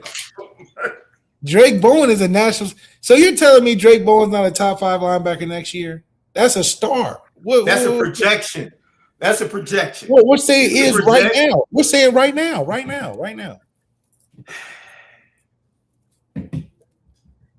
Left, I just told you that he's not a star for me. He could be a star. I have to see star production. What do you categorize him as? What do you categorize him as? I think he's a indeed Notre Dame star. He's a star player at Notre Dame. Okay, being a star player at Notre Dame does not necessarily make you a star nationally. So how can you do it, SD? If you are a star on a team that's a top team, how else can you be a star in the nation if being a star on a nation's top team is not enough? Didn't we just have this discussion, bro? We just had this discussion around CJ. JD Bertrand was not the best or top best player on the deep. Is CJ Carr not a star in Notre Dame? Whoever's quarterback. Of course, CJ's a star. Of course, CJ's a star. Is he a star in college football? Yeah, they got him as a winning the Heisman. No, he's not a star. You got to be a star to be projected to win the Heisman. He's not. You have to be a star to be projected to win the Heisman. You literally just contradicted your entire conversation around CJ Carr the other day. You literally said he has the clearest path to becoming a star. Now, well, I mean, becoming the best quarterback in the nation. Like Leonard Moore, like we said, Leonard Moore is the best, which makes him a star. Okay, so CJ is a star that is trying to become the best. No, he's trying to become a star. He's not a star, left. He's trying to become the best. He's trying to become the number 1 nation. Is Archie Manning a star? Yes, like that's not even Archie fair. Manning is not a star. Come on, man. We gotta stop. They're trying to make him a star. Yes, he's not a star. Man, listen, you. I don't know if anybody. You're disrespectful. Was Jeremiah Love a national star last year? Meaning. It's a very yes or no question. Because I just walked you into this. I'm a point guard. I set you up perfectly all the time. I'm a point guard. So I walked you right into this. Was Jeremiah Love not a national star? Jeremiah Love was a national star, yes. The fact that you just put CJ Carr in the same room with Jeremiah Love last year is disrespectful. We said there's levels to stars. We acknowledge that. No. Either you're a star or you're not on the national landscape. CJ Carr is not a star football player on the national landscape. Once again, Jeremiah Love was the best. Leonard Moore was the best. Thank you. So basically you're saying what this thank you, Galaxy King. Malachi Tony is a star. Are you saying CJ Carr is on the same level as Malachi Tony? Nationally, they're both talked about the same. Yes. Man, I'm done. We ladies and gentlemen, I'm ending this show early. What did I say wrong? What are you talking? Are you kidding Malachi me? Tony is a star. Yes. Is Malachi Tony the best receiver in college football? No. He's not the best college football receiver. You literally just said they talk about CJ Carr the same amount that they talk about Malachi Tony. Because they're both stars, yes. All right. They're both. But Malachi Tony's not the best receiver in college football. He is a clear-cut star. Why is he a clear-cut star? Because he's a freshman All-American. He was the best receiver on Miami. You know, Miami went to the championship. He's one of the best receivers in the entire nation. Keep going. Yes, one of the best. Okay. And what category? The best. Does CJ Carr fall in any of those categories? Being yes, he is the most important player on our offense. You didn't say anything that I said out of everything you just said about Malachi Tony.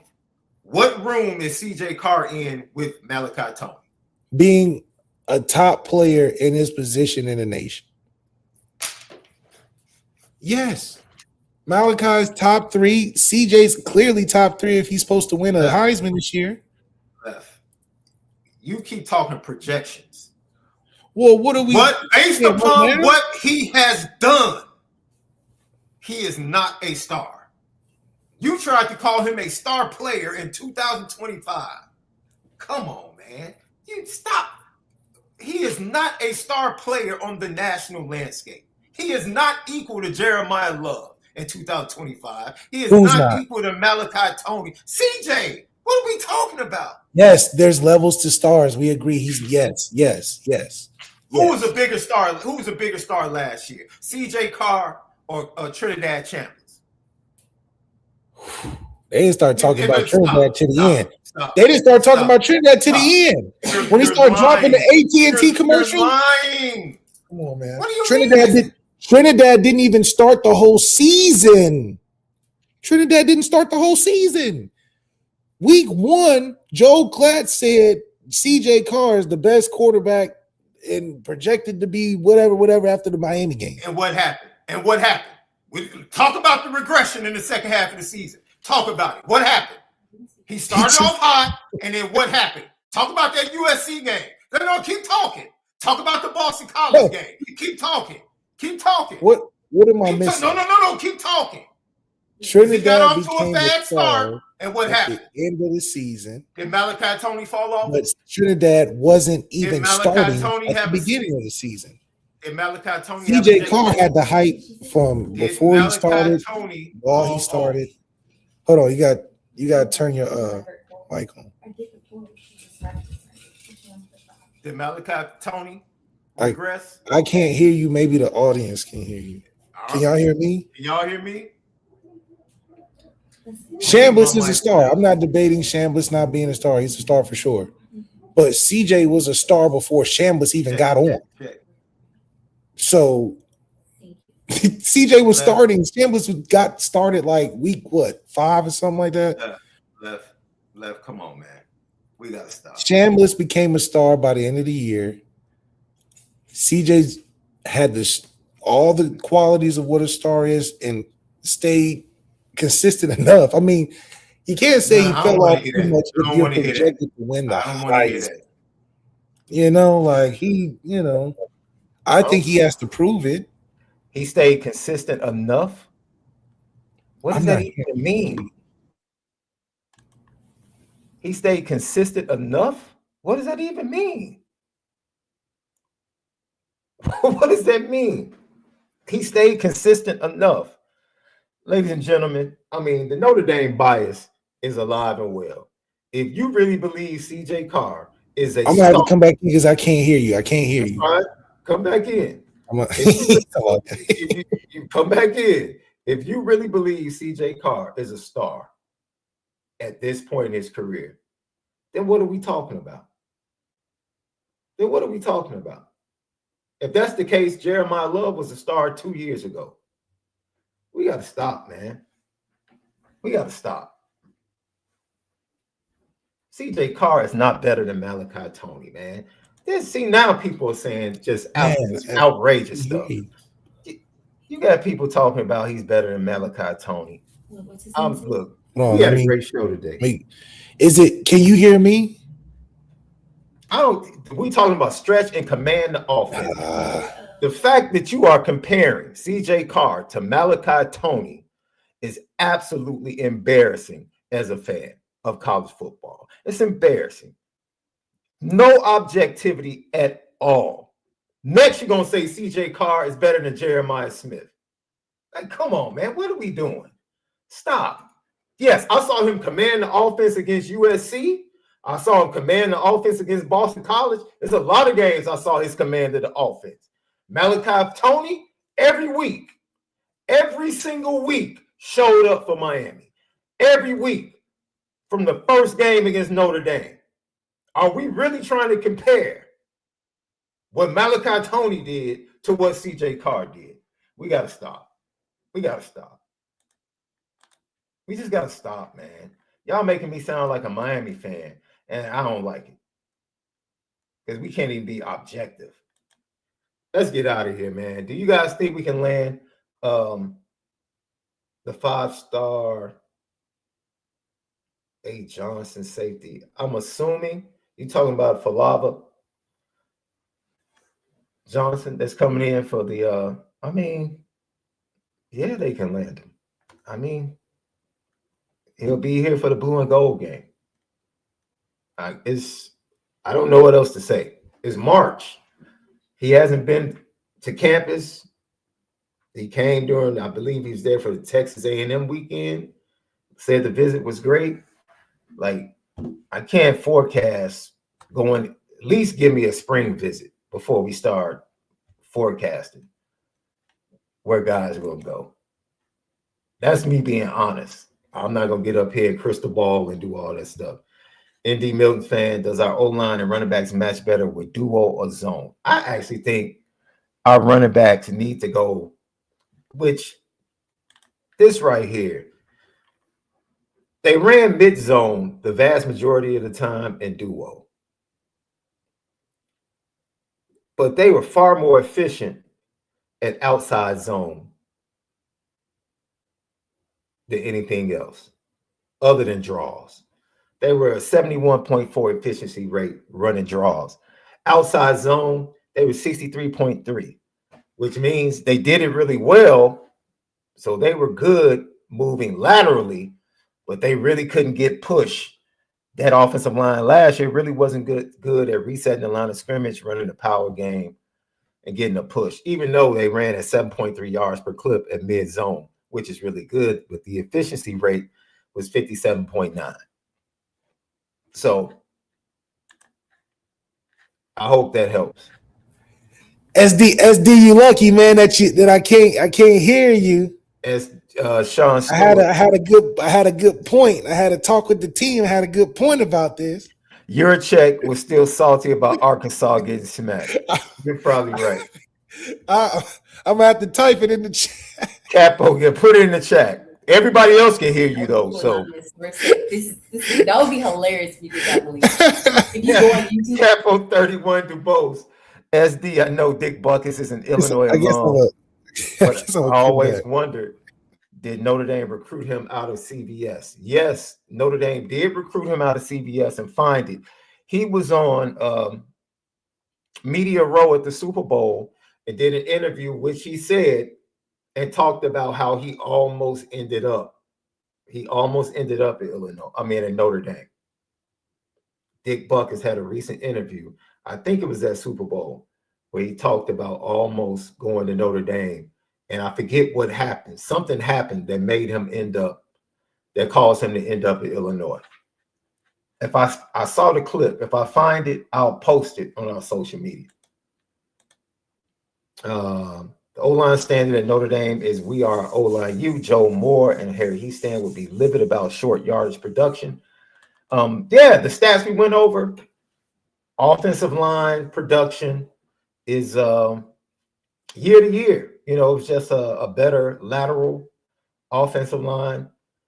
They're really good at certain things and they weren't good at other things. And when you get into short yardage, it's just when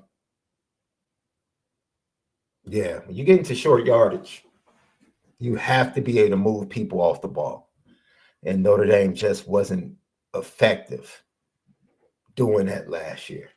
And hopefully that's something that can change, And the fact that they had some out of this world talent in the backfield just kind of played into that. And left is not right. You guys you can want CJ Carr to be a star all you want to. He's not a star right now. He's not. That's you. But basically, you're saying he's just like Cam Newton was. He's just like Joe Burrow was. He's not. And it's disingenuous to even. Oh man, this is the problem with like sports right now and FanDuel. People want to put labels on kids before they even get a chance to develop. He hasn't even been in the oven long enough. He hasn't even been in the oven long enough. He hasn't. No one turned around and handed the ball off to the talent that he turned around. No one felt comfortable. CJ Carr slept like a baby every Friday night, knowing he had Jadarian Price and Jeremiah Love. Like a baby, knowing not much is going to be asked of me. This offense is on their shoulders. And we're sitting up here talking about, and it's not even, like I said, I disagree. I don't think he's a star. It's fine if you think he's a star. What got me upset is someone saying in the chat that he was better than MALIK Tony. That right there just. And someone that appreciates talent in all sports, that right there just, I was like, no, I can't do that. Lucky Lefty podcast. We were supposed to have, Reg was supposed to be with us today because he saw our show about the running back, and he was a little mad that we didn't call him. So, Uncle Reg, I promise you, we're going to get you on with the fans because he really wants to talk about the running back room with you guys and go into some guys. He's excited about some youngsters. He's really excited about some youngsters and some first-time guys that are going to get some stuff. He really is. Lucky Lefty podcast. If you missed it early in the show, Left broke down the relationship that need to exist between Coach Rudolph and the offensive line and how important that is into shaping what the offensive line is going to be. We did an overall view of the offensive line. We did run rate, run block rate. I want to give you this stat on the way out, and then I want to share something else with you that I saw come across the news wire. Last year, Notre Dame, and I don't think Notre Dame is in this boat by themselves. According to PFF, they gave the top 10 offensive lines entering the 2025 season. Alabama was first. Utah was second. Texas A&M was third. Florida was fourth. Oregon was fifth. Iowa was sixth. Auburn was seventh. Miami was eighth. Notre Dame was ninth. Clemson was 10th. Penn State was honorable mention. Now, I don't know if this was this is why you stay away from projections. This is why stop projecting what you think. You can say someone has a chance to be this, but to just project this is going to happen. I think this list of how they tried to project the top 10 offensive lines, man, you talk about, and this is not on PFF. I'm not blaming PFF, right? Because they're going based upon who's returning, what they did the previous year, what they're bringing back. As you said before, Justin, run block rate what Notre Dame is bringing back in the 3 starters on the offensive line, they average a 66.2. And we talked about how important it is for Notre Dame to kind of get that up to a 70 collectively. And you would like at least 3 of your offensive linemen to be in the 70 range and run block rate and pass block rate. Alabama was underwhelming. They were not the best offensive line unit. They were quite awful by the end of the year. Utah was middle of the road. Texas A&M lived up to the hype for the most part. Florida definitely was underwhelming. Oregon pretty much that's a hole. They were a very good offensive line. I think they showed that against Texas Tech in that initial bowl game. They struggled a little bit against Indiana, but they struggled against Indiana twice. Like Indiana was the defensive line, the way they stunt, get into gaps and run games. It gave that bigger Oregon offensive line a lot of problems both times they played them. But for the most part, Oregon was solid. Iowa, always solid. I don't know if they were the 6th best offensive line, but I will put them in the top 10. Auburn, definitely not. Definitely not.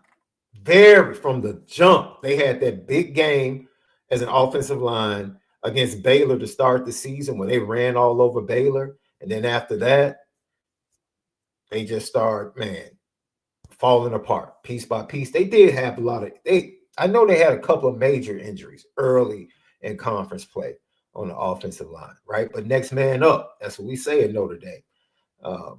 Miami, without question, was a top 3 offensive line. Top 3.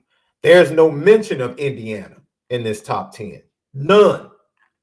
There's no mention of Indiana in this top 10. There was no mention of Ohio State in this top 10. None at all. There was no mention of Texas Tech in this top 10, if we're going to be honest. I thought the Georgia offensive line, dude, they were the pits in 2024. Even if you don't think they were top 10 last year, the ground they made up or the improvement they made, more than marginal. Penn State's your honorable mention, and Clemson is ranked 10th in both of their offensive lines, which, look, I'm still shocked that Clemson's offensive line is as bad as they have been for the last 2 to 3 seasons. Like, that's the one thing that Dabo has not been able to fix, and I'm shocked. I'm absolutely shocked that Dabo hasn't been able to fix the offensive line. Absolutely shocked. It's really a conundrum for me. It really is. Last but not least, Notre Dame was supposed to be the 9th best offensive line last year. Ladies and gentlemen, you tell me, was Notre Dame a top 10 offensive line last year? And I don't blame PFF. Like, you look at what's returning across the country. No one expected Pat Coogan to go to Indiana and do what he did. No one could project that. No one. No one could project what Evans was going to do at tackle. No one.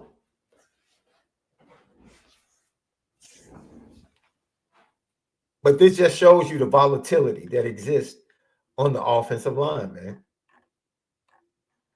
Saw an NFL show the other day, and they were talking about, which teams were going to be looking for O-line help in the draft.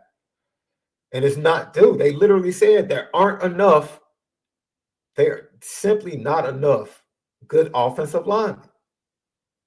NFL teams. It's like, dude, there is not one NFL team. There's a rarity that you get an offensive line like the Eagles had, when they had 5 guys that were pretty much like darn near Pro Bowl level in one season.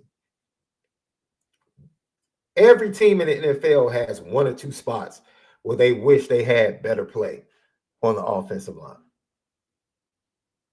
without question. So the volatility of offensive line play is pretty high year to year, man. Especially if you're not recruiting at a certain level, and especially if you're dependent upon the portal. I will say Oregon has been pretty consistent. Miami's been consistent for the last 2 years, offensive line play. Indiana, I think they improved greatly on the offensive line after they got beat down by the Fighting Irish. Coach Signetti learned his lesson. He learned it quickly and implemented what needed to be implemented, because they made a nice jump on the offensive line to be able to win a national championship. Texas A&M, once again, they got much better. You go back to that first game in 2024 and what that offensive line looked like against Notre Dame, and the jump they made to the offensive line that came in Notre Dame Stadium in 2025, night and day. Much better offensive line. Much better. You saw the difference in the play. You saw the difference in how it helped Marcel Reed play. Eventually, he was exposed. Eventually, when they got to the playoff and they got to the end of the season, but the O-line play was vastly improved. Florida fell off the map. Iowa is just Iowa. Iowa's very much like Notre Dame. Even when you say, oh, this is not your typical dominant Iowa offensive line, they're still better than probably 80% of the offensive lines, 80 to 90% of the offensive lines in college football. Flat out. And 2 of their guys are going to go to the NFL and probably become Pro Bowlers, just like Notre Dame. Their guys are going to go to the NFL, get drafted, whether it's first, second, third, fourth, fifth round, and they're going to end up starting. They're going to end up in the Pro Bowl, and they're going to add to what is the 6th most players in the NFL from a particular college every year, which is where Notre Dame has stood for like the last 10 to 15 years. Miami, Ken Gibbs said this from Locked On ACC. He said his one concern is the Miami offensive line. Not that it's going to be bad. He just doesn't know if they're going to be as dominant as the 2025 Miami offensive line is. Right? They bring back some talent. I love Okanola at left guard. I wonder if they switch him to right guard, Sampson. He played a little tackle too in high school, if I'm not mistaken. I know they went to the portal, but that right side with Malagoa and Inez Cooper, and they lose Markel Bell, who I don't think was like an elite tackle. But that right side, what they had at guard and tackle, that's like once in a lifetime. That's a once in a lifetime combination. So just my thoughts, just to show, I just wanted to show the volatility that even when you project and you look at what teams are bringing back and you say to yourself, like, man, they should have a really good offensive line coming back. The volatility of what is projected. And this list is very close to other projections on other websites. Yeah. You're really looking at Miami, Oregon, Texas A&M, and Iowa as the teams that really lived up to the projections. That just shows you the volatility of the offensive line position. So what do you guys think? Do you think Notre Dame is going to be a top 10? That's the question I want to leave you with.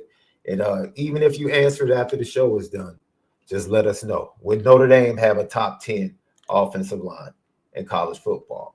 Have a great night, man. We appreciate you guys. Most of all, continue to spin it different.